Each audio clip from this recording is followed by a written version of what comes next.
सदन में जदयू का सिटिंग एमपी आज उपसभापति है, तो आप टेक्निकली या अदरवाइज ये तो यही कहेंगे कि आप एनडीए में वहां शामिल हैं। और उनका जो व्यवहार रहा है उसके बाद आप देख लीजिए, लोगों ने हल्ला मचाया कि नीतीश कुमार जी देश के स्तर पर कोई महागठबंधन बना रहे हैं।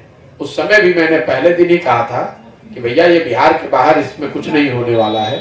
आप देख रहे हैं कि नीतीश कुमार महागठबंधन बनाने के बाद एक दिन कोई प्रयास उन्होंने नहीं किया। अभी गुजरात में चुनाव हुए, हिमाचल प्रदेश में चुनाव हुए, नीतीश कुमार की उसमें क्या भूमिका है? कहीं गए थे? कोई प्रयास किया इन्होंने? आज भाजपा के विरोध में कांग्रेस वाले पदयात्रा कर रहे हैं, भारत जोड़ो यात्रा हो रही है, और उसमें कई राज्यों में हम लोग देखते सुनते पढ़ते हैं कि विपक्षी दलों के नेता शिरकत करते हैं। नीतीश कुमार उसमें गए थे एक बार भी।